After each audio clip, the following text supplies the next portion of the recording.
Valentine's day क्या है, क्यों मनाया जाता है। जिस दिन इसे फांसी दी गई वो 14 फरवरी का दिन था। इसी 14 फरवरी के दिन को बाद में वैलेंटाइंस डे के रूप में मनाया जाता है कि ये कुत्ता संस्कृति, ये कुत्ता संस्कृति। जैसे कुत्ते आपस में व्यभिचार करते हैं वैसे ही स्त्री और पुरुष करते हैं। इसी का नाम वैलेंटाइंस डे है। अपनी संस्कृति में लौटें, परिवारों को मजबूत करें, परिवारों को मजबूत बनाएं।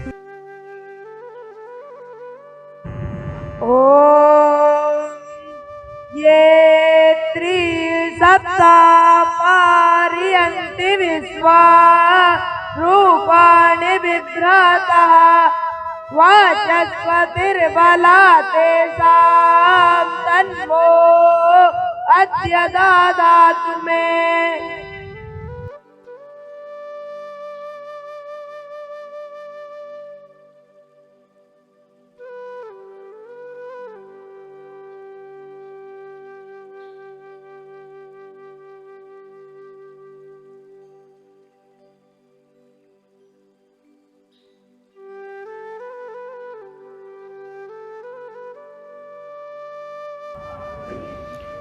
नमस्ते मित्रों। पिछले दिनों हर्षित मेरे पास जब आए तो उस समय एक भक्षा भक्ष्य पे हमने एक वीडियो शूट किया था।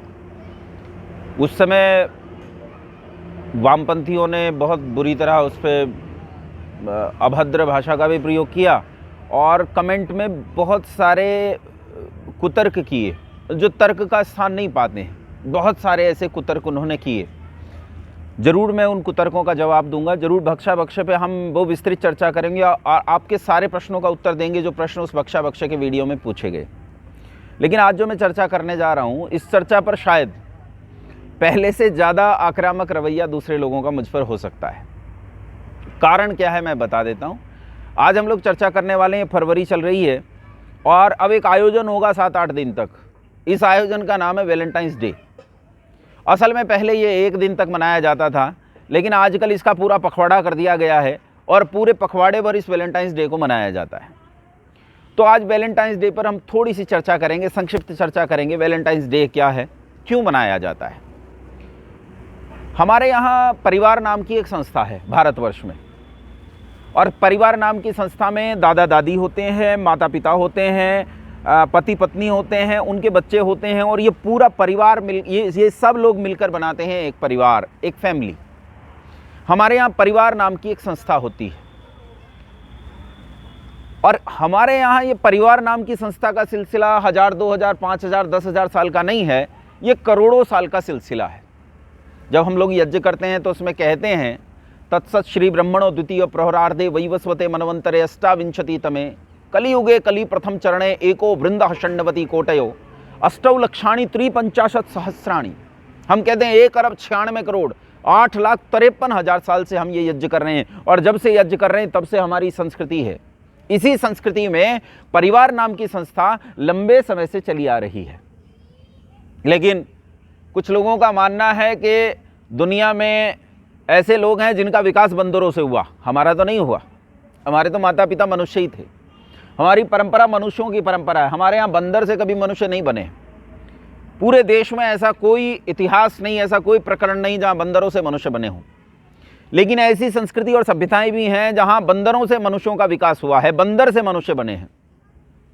तो शायद बंदरों से उतरकर जब ये ज़मीन पर आए होंगे और थोड़े थोड़े मनुष्य बनने शुरू हुए होंगे, तो इन लोगों में यदि आप जाकर देखो यूरोप में, तो वहाँ प्रारंभ में इतिहास उठाकर पढ़ो तो परिवार नाम की कोई संस्था नहीं थी।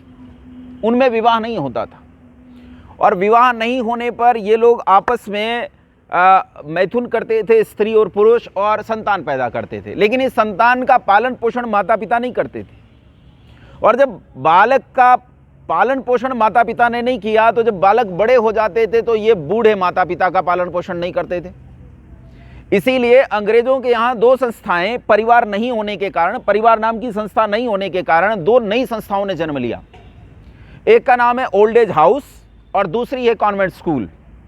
कॉन्वेंट स्कूल वो है जहां ये अनाथ बच्चे पढ़ते थे। माता पिता तो पालते नहीं तो अनाथ हो गए। ऐसे जिनका नाथ नहीं था, ऐसे अनाथ बच्चे इन्हीं कॉन्वेंट स्कूल में पढ़ते थे। इन्हें कॉन्वेंट स्कूल कहा जाता है। और ओल्ड एज हाउसेज में वो माता पिता जाते थे जिनके बच्चों ने उनका पालन पोषण करना नहीं, क्योंकि उन बच्चों का उन्होंने नहीं किया। ऐसी स्थिति में माता पिता ओल्ड एज हाउसेज में जाते थे और ओल्ड एज हाउसेज में ये माता पिता वहाँ रहकर अपना बाकी का जीवन बिताते थे। ये है यूरोप की सामाजिक स्थिति, ये है यूरोप का समाज, ये है यूरोप के समाज की स्थिति। ऐसे में रोम में एक कहानी है कि रोम में एक राजा था। उस राजा के काल में एक संत पैदा हुए और संत का नाम वैलेंटाइन था। असल में संत तो क्या था, बेचारे एक चर्च में पादरी थे और इन्होंने कुछ भारतीय साहित्य को पढ़ा होगा और उस भारतीय साहित्य को पढ़कर इन्होंने ये सोचा कि जैसा भारतवर्ष में परिवार नाम की संस्था है, यदि आ जाए तो ओल्ड एज हाउसेज और कॉन्वेंट स्कूल की ज़रूरत नहीं है। तब इस वैलेंटाइन ने परिवार बनाने के लिए लोगों में विवाह नाम की एक प्रक्रिया शुरू की। अब क्योंकि विवाह को ठीक से जानता नहीं था तो विवाह का जो संस्कार है उस संस्कार को तो पूरा नहीं जान पाया, पर एक एग्रीमेंट टाइप का विवाह जैसा कुछ बना लिया और इसने लोगों का अपनी चर्च में विवाह करना शुरू कर दिया और लोगों से कहा कि आपको अपनी पत्नी, और पत्नी को कहा कि आपको अपने पति के साथ जीवन भर निष्ठा से जीवन जीना है, अपने बच्चों का पालन पोषण करना है। तब ये बच्चे बूढ़े हो जाने पर आपका पालन पोषण करेंगे। ये बात उस राजा को नागवार गुजरी और राजा ने समाज में जाकर पूछा तो समाज के भी बहुत सारे जो ऐसे लोग थे जो उसी परंपरा में जीना, उसी व्याभिचार में जीना अपनी अच्छी परंपरा मानते थे, उन लोगों ने इसका विरोध किया और एक दिन इसे फांसी दे दी गई।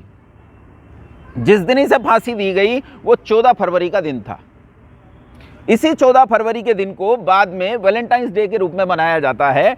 और यूरोप की तो क्या बात कहें, हमारे अपने देश में जहां परिवार नाम की संस्था पहले से है, परिवार की हत्या के दिवस को प्रेम दिवस के रूप में मनाया जाता है।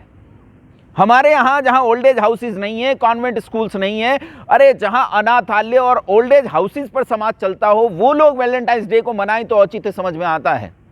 हम क्यों मनाएं? हमारे यहाँ तो परिवार नाम की संस्था है, बच्चे माता पिता अपने बच्चों का पालन पोषण करते हैं और बच्चे अपने माता पिता का पालन पोषण करते हैं बूढ़े हो जाने पर। हमें इसकी ज़रूरत नहीं है। अपितु इसकी ज़रूरत उन लोगों को है जो प्रतिदिन स्त्रियां बदलते हैं और उन स्त्रियों के साथ, और स्त्रियां इसी तरह प्रतिदिन पति बदलती हैं, पति तो नहीं कह सकते, वो अपना पुरुष बदलती हैं और इस तरह वो जीवन जीते हैं। न जाने कितनी स्त्रियां, न जाने कितने पुरुष एक स्त्री और एक पुरुष के जीवन में आते हैं। अर्वाचीन विद्वान भाई राजीव दीक्षित कहते हैं कि ये कुत्ता संस्कृति, ये कुत्ता संस्कृति। जैसे कुत्ते आपस में व्यभिचार करते हैं वैसे ही स्त्री और पुरुष करते हैं। इसी का नाम वैलेंटाइंस डे है, इसे लोग वैलेंटाइंस डे के रूप में मनाते हैं। अब जब मैंने ये बात कही है तो कुछ लोगों को बहुत बुरा लगेगा। अब देखिएगा कमेंट बॉक्स में क्या हालत होगी। खैर वो अर्चित झेलेगा, उनका चैनल है, मुझे क्या लेना देना। मुझे तो कहने से मतलब है, जो बात है, जो तथ्य है वो आपके बीच में रखूंगा। और केवल वैलेंटाइंस डे इसी तरह नहीं मनाया जाता, इसमें और आप समझिए, ये कैश का व्यापार भी है। इसे व्यापार बना दिया गया। ये एक बिजनेस मैनेजमेंट प्रोग्राम के अंतर्गत आता है। इस पर वैलेंटाइंस कार्ड छपेंगे, फूल बिकेंगे और गंदी चीज़ें बिकेंगी जिनका नाम मैं अभी यूट्यूब चैनल पे नहीं ले सकता।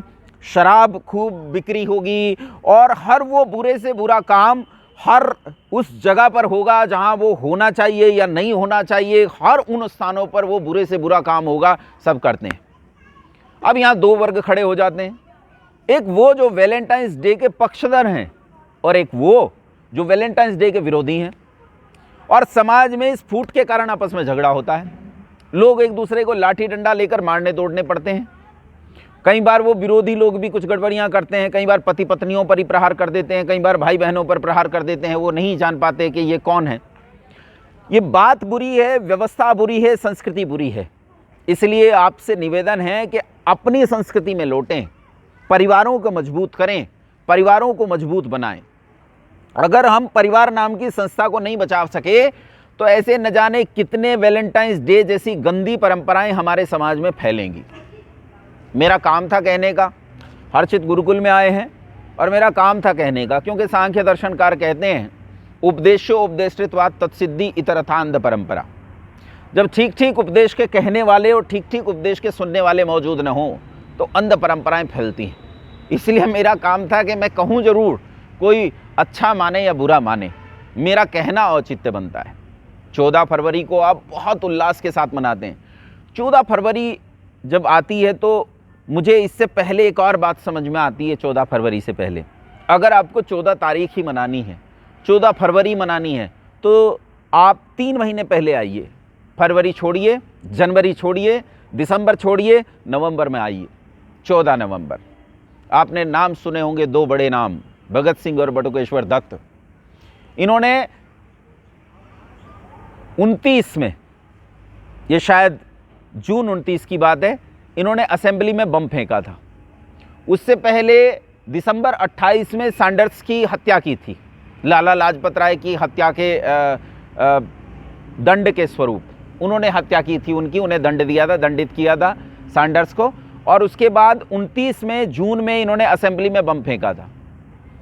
तब पंडित मदन मोहन मालवीय ने भगत सिंह को छुड़ाने के लिए, बटुकेश्वर दत्त, राजगुरु और सुखदेव को छुड़ाने के लिए उन्होंने एक हस्ताक्षर अभियान चलाया था। ये 14 फरवरी को चलाया था। उन्होंने उस समय के जो वायसराय थे इरविन, उनसे गुजारिश की थी कि इन लड़कों ने जो कुछ किया है वो अपने लिए नहीं किया, अपने सुख के लिए नहीं किया, अपितु इन्होंने पूरे देश की प्रजा के सुख के लिए किया है। इसलिए इन्हें छोड़ दिया जाए, इन पर ये अन्याय न किया जाए। हालांकि अपने आप को इस देश के पिताजी कहने वाले और महात्मा की उपाधि लेने वाले, महात्मा, बापू और पता नहीं किन किन अलंकरणों से विभूषित होने वाले कुछ वृद्धों और वरिष्ठों ने उस हस्ताक्षर अभियान पर हस्ताक्षर करने से मना कर दिया था। उन्हें नोआखाली की हिंसा 1946 में जो मारकाट हुई वो हिंसा नहीं लगी, ये हिंसा लगी कि भगत सिंह आदि ने असेंबली में बिना किसी को नुकसान पहुंचाए एक बम फेंका ताकि अंग्रेज सरकार के कान खुल सकें। आपको मनाना ही है तो 14 नवंबर मनाइए, ये 14 तारीख मनाने का औचित्य हो सकता है। तो मित्रों, मैंने थोड़ी सी बात आप लोगों से साझा की, उम्मीद करता हूँ समझ में आई होगी। फिर भी आपके जो प्रश्न होंगे उन प्रश्नों का हमेशा उत्तर देने के लिए मैं प्रस्तुत रहूँगा। बहुत धन्यवाद। नमस्ते।